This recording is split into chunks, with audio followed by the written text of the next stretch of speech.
Hello, ladies and gentlemen, and welcome to Mark Isaac Potter Presents. Frankly, I wish we'd started taping this show about 15, 20 minutes ago because a lot of fun stuff has happened already. I couldn't find my interview questions, for one thing, and I've got to go look at this young man, the phonetic spelling of this young man's name so they do it right. Is it Jamshed Mystery? That is correct, Mark. All right. God bless you. So, Jamshed, please tell us about yourself as a person. Like, where did you grow up? Let's start with that. Where did you grow up? And while you're doing that, I'm going to turn my head and try to queue up the questions, okay? So we're both here. It's all good. Tell me about where you grew up and a little bit about your childhood and your teenage years, that kind of stuff. I would be happy. We want people to get to know you as a human being. I should say that Jamshed Mystery is a environmental scientist. He's an extremely likable guy. Like I told him a few minutes ago, almost to a default. He's probably one of the nicest people I've met, except for Nelson Mandela. No, I'm kidding. I make a lot of jokes. All right. Tell us about your childhood and your teenage years. Sounds great, Mark. Thank you so much for having me on your show. It's an honor to be here. Very welcome. It's an honor to have you here. So, my name is Jamshed Mystery, and I was originally born in Mumbai, India, but I grew up in Toronto, Canada. It was actually my childhood in Canada, living in a very suburban neighborhood that I would actually begin my journey as an environmental scientist. In Canada, I'm sure from all the hockey, as hockey is a very popular sport over there, especially in Toronto, there's a team called the Toronto Maple Leafs, and they're actually named after the maple tree. And essentially, in my neighborhood where I grew up, there were a lot of maple trees and beavers and the bees and a lot of wildlife, since it was a very suburban neighborhood. And Okay. because I lived in such a close proximity to all these maple trees and all of this different flora and fauna, I ended up really growing up, really having a deep-rooted passion in preserving the environment in these ecosystems. That's very beautiful. That's very gee whiz. So you grew up in Toronto That is correct. in a suburban neighborhood. And I always tell my guests, my viewers, that I have a learning disability. So that's why I seem to do odd things like repeat what you just said. Where did you go to public school, private school? That's right, Mark. I went to a public school. I was only in Canada for my kindergarten to like very early elementary school, but I do remember going to public school in Canada and making a lot of friends. In fact, I have an older brother who's 3 years elder to me. At the time, he was also in elementary school, but he was, in the latter half of elementary school, just entering middle school by the time we immigrated to California. While I was still around in the second or third grade when we had moved to the United States. But I remember my childhood in Canada greatly, Mark. I had some of the most amazing experiences in Canada growing up in a public school, interacting with friends and my community. And honestly, I was just really blessed to have the childhood that I had. So give us an example of one of those experiences. Well, for one, essentially, when I immigrated to Canada, for example, I remember there was a huge language barrier between myself and my new environment. Essentially, I'm going to interrupt you sometimes so I can ask stuff. I understand that India has like, I don't know, 180, 200 languages. Which language of India did you speak? I spoke a language called Gujarati. Mark. It's a language. Is that pretty common or not? It is a very common language in India. It's one of the most common language is Hindi in India. But Okay. as you said, Mark, there are well over 100 languages across India. It's such a diverse country that Right. different languages, different dialects are all abundant. And my language, my native tongue, Mark, is called Gujarati. And essentially, when I immigrated to Canada, I could only speak in Gujarati. I had no English knowledge whatsoever. How old were you when you immigrated? I must have been about three, Oh, 3 okay. immigrated. All right. And why do you think your parents chose to go to Canada? Oh, I think they just wanted to build a bit better life for me and my brother at the time. I think Okay. they grew up in India. Of course, my parents loved it in India, especially my dad. He he is so passionate about India. He would always visit there and always tell me stories about his childhood. My mom too, she loves India. But I think for when me and my brother were growing up, my parents had decided, oh, they wanted to take us to a different environment, to the West, and And it seems like a lot of people from India do actually go to Canada. There's an American politician whose father was a professor and he came from India to Canada and because he got a job in Canada, which I suspect your dad did too. And then they moved to the United States later. So it seems to me like a common path. Do you think it's a common path? um, I do, Mark. Definitely. It's a relatively common path for people from India to immigrate to the West, especially countries like Canada, because I think they're more receptive to immigration. And they actually have a very small population. Canada relatively has a pretty small population, Mark. So I think they're more encouraging about immigration because Right. they want to increase the workforce, the people going to college and getting educated and things like that. When I talk about my college years, Mark, I'll also I actually went back to University of Toronto, even though I grew up or I spent the latter half of my K-12 education in California. I You actually did? did go back for my college studies in When Toronto. did Okay, when did you move to California? Let's go back and forth here. When did you move to California? I moved to California when I was about 8 years old in the third grade. I'll be darned. Okay. Um, That's Huh. I was also still very young, so half of my childhood was in Canada, and the other half was in the U.S. in California. So that's interesting. Your parents would have had to get naturalized in both countries, Canada and then the U.S.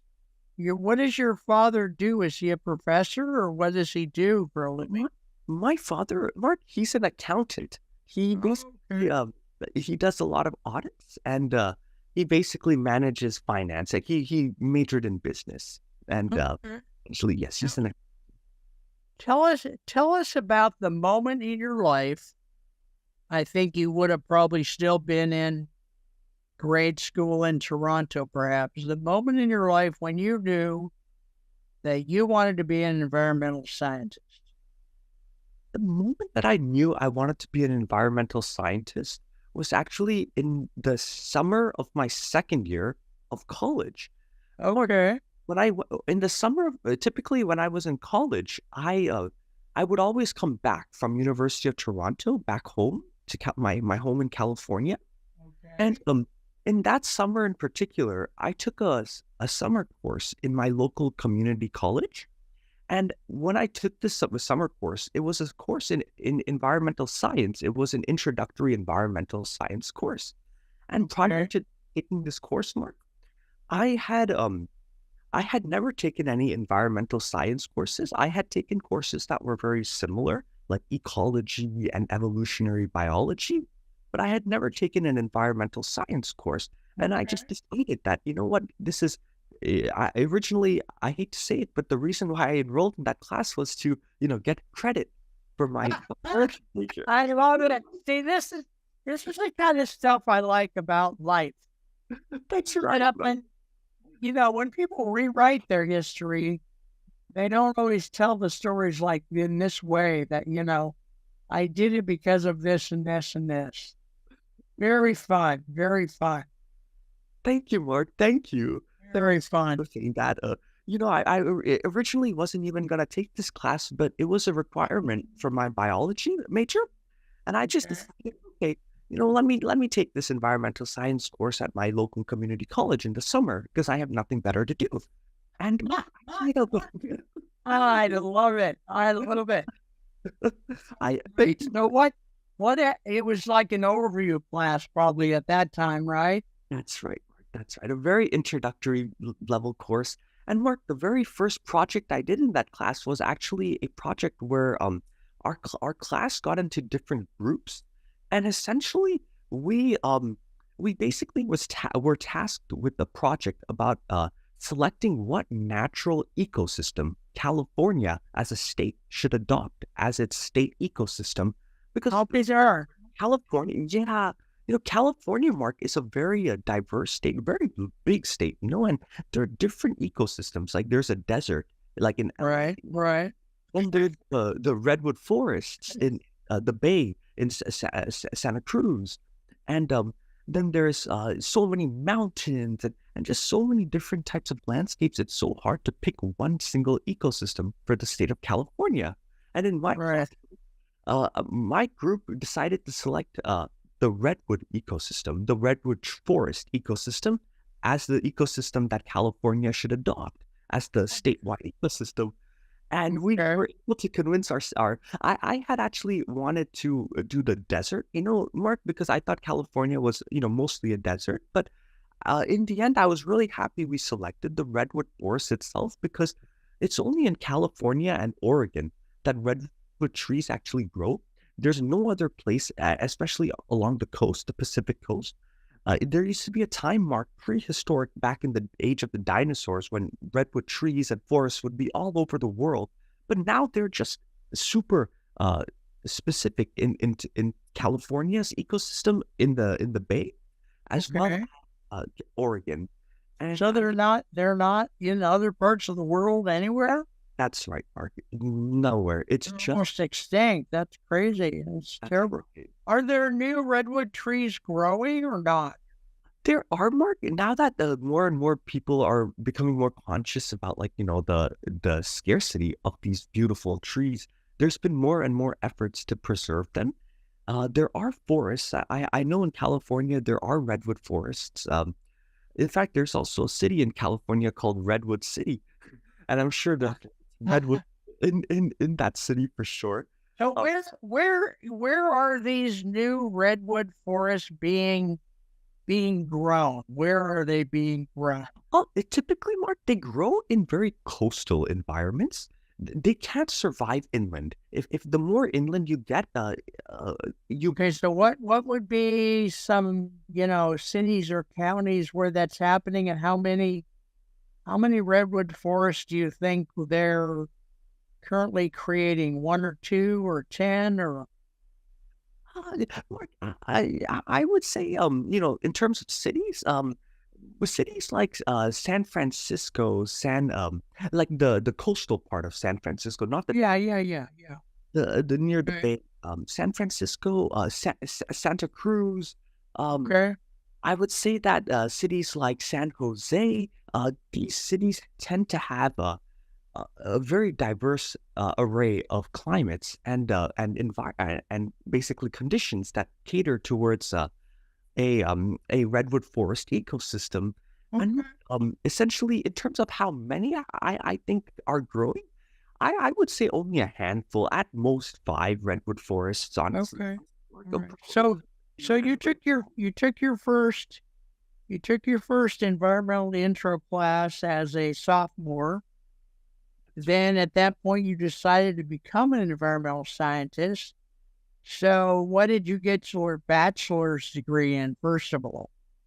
I did my bachelor's degree in biology and environmental science. Originally, Mark, I was only going to do biology. I was only going to do life sciences, and I really wanted to do Right. like being in a laboratory Yeah. assistant, Okay. some biotech.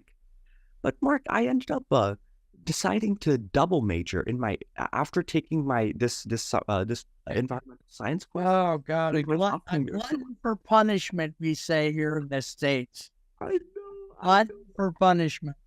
Button for punishment. That's right. And this is at Toronto, That's right. This was University of Toronto. So where did you get your master's? my master's, Mark. I got it at a university called San Jose State University. San Jose Okay. State University is actually part of the California State University system. How like Okay. there's the University of California system and the Community College California system. There's also the state universities that California has in the middle. And essentially, Mark, I went to my local, like San Jose, since I live in San Jose, Mark. Right. Right. I, Okay. I Very was, nice. I And was you that was in.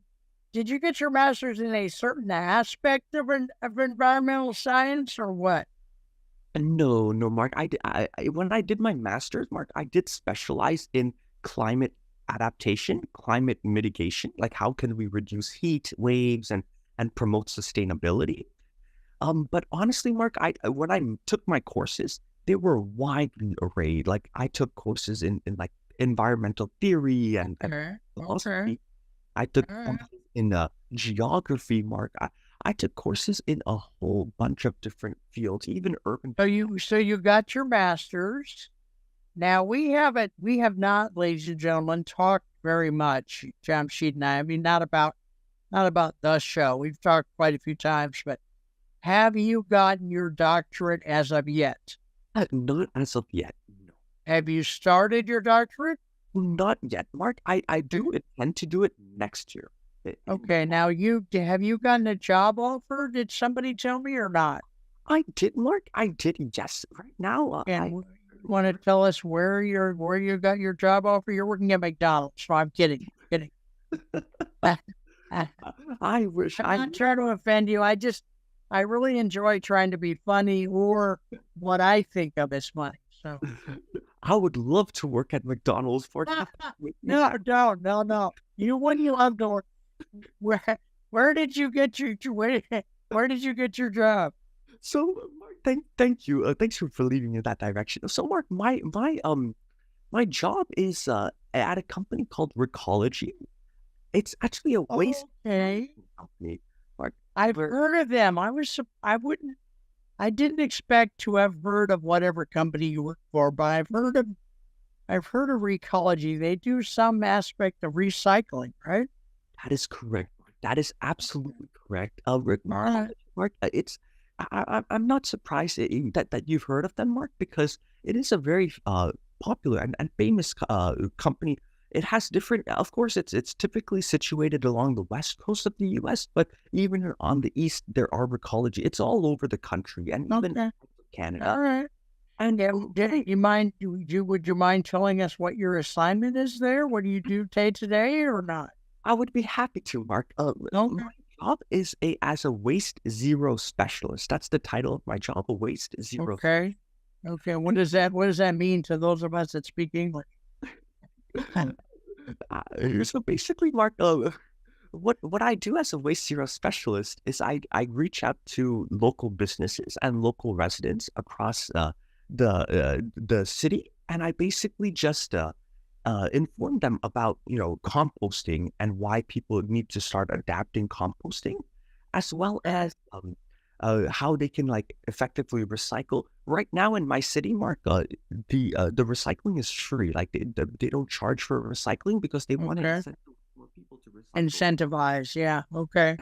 Right. And Mark, in fact, with composting, Mark, I didn't know this before I started my job at Recology, but most of the things that you throw in the garbage, like your paper towels or your food soil paper, your pizza boxes, Right. Right. anything that has it come in contact, any paper or any cardboard that has come in contact with food can go in the compost. You don't need to throw it in the trash or even the recycling. You can actually just compost it.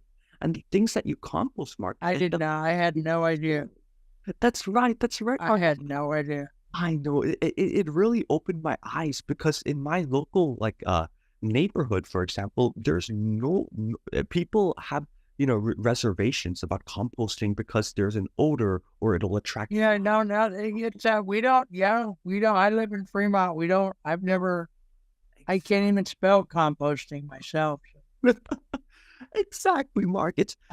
I'm, I'm hoping that the city starts to for cities like Fremont, San Jose, Yeah, Mountain View, yeah. they start to adopt these composting regulations. Is there anybody in Recology or even in the whole recycling movement that is trying to work on some other new thing, behavior, component that the public can do to help recycling? Is there, because I find recycling, we do recycle, we have a recycling bin, we have a raw bin, raw sewage bin, or whatever they call it, and we have a one for plants over here too. We're separate.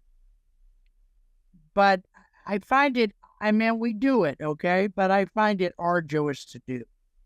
Because when I grew up back in the 1800s, I grew up with Abraham Lincoln's father, but we didn't do recycling. So is there anything new that, do they have like a little think tank over ecology that tries to work on new behaviors that they can introduce to the public to advance and forward the whole recycling thing, or not? Absolutely, Mark. Absolutely. Things are always changing and evolving. The way that people recycle. I'm sure when you were a child, Mark, it was much different, for example, than what we do now, and I'm sure 50 years from now, Mark, it'll be even more different, Yeah. cycle and evolve. There's a saying in the waste management field, Mark, that, when people, transfer their jobs, like they just get recycled, they get recycled. There's actually a saying Oh God, in the okay. waste management Yeah, field, okay. just get recycled, Wow. and it's a beautiful question that you asked, Mark, because honestly, recycling is so important. People don't realize that, yes, you can get a carton of milk, for example, but let's say the milk expires and Yeah. you want to just recycle the carton. Right. But most people, Mark, they will just keep the milk in the cart. They won't dispose of the milk in their sinks. They will Right. just dump the carton with the milk in it, so that when it gets to the recycling facility to get sorted out, it just bursts, and liquid Huh. ever be recycled. In fact, if liquid gets into contact with cardboards and other paper, that loses its value to be recycled. So it sounds like more education of the public is needed. How could we do that in a way that that make it palatable, that they'll actually listen to it and try to take it in? How do we do that? Exactly, Mark. Education to the public is so vital, and that's the whole reason. In fact, as a waste zero specialist at Recology, Mark, that's actually part of my job, is to reach out to these different residents and communities and businesses, and basically just encourage them to adopt sustainable waste management practices for recycling, composting, and throwing in the trash. And Mark, Okay. that's the beauty about education and outreach. It's basically a very it sounds easy, to recycle cardboards and paper, It's and not, but it's it's not. It's not. so For the average person like myself, not easy. exactly, Mark. It's definitely education is needed, and more people, because Yeah. Mark. It's just it's really important for everyone to be on the same page. Mark. Even as you said, you're from the city of Fremont, Mark. I'm from the city of San Jose, and I'm sure that Fremont has its own different, like, things, their own policies about what goes in the recycling.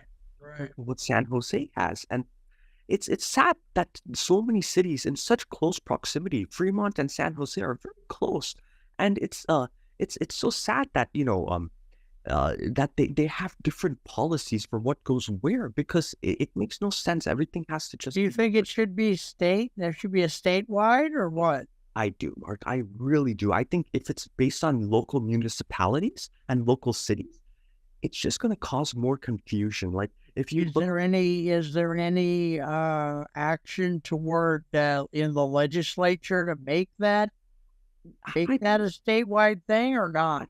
I believe there is, Mark. At least the ball is rolling on that. Like in terms of compost, for example, there's a new statewide law called SB 1383. SB stands for Senate Bill, and Okay. 1383 Okay. is just the number. And Right. what Senate Bill 1383 does is it basically encourages and it makes it mandatory for businesses, especially restaurants and other places that produce a lot of food waste, to Right. a compost bin like in their Okay. enclosure. Okay. And Okay. that's a statewide regulation. That's statewide. Okay, good. So we're gonna be running out of time here a little bit. Ladies and gentlemen, I know you all may not watch every single show, but just in case you do watch it, because we're gonna do a series, and I don't know how many shows, so we're gonna do several. Number one, we have a whole list of very deep, complicated questions to ask Jamshid in the next few shows. This first show, I just wanted to kind of introduce him and give you a sense of him as a person. What else can I say? That's about it. There was something else, but I don't remember what. But Jamshid, I really like what you're doing. I want to thank you for choosing this type of work for your life's work, and we're gonna have fun doing these various shows. And ladies and gentlemen, that's Mark Isaac Potter Presents. You can hear my machine telling me that that's the end of the show. So I like that sound, so I'm going to leave it on there. Plus, it makes the show more unusual. So this has been Mark Isaac Potter Presents with our guest, the environmental scientist Jamshid Mistry. This is part one of 722,000. And we will be back later. Thanks for watching, everybody. Thank you. Thank you, Thank you so much. Thank you.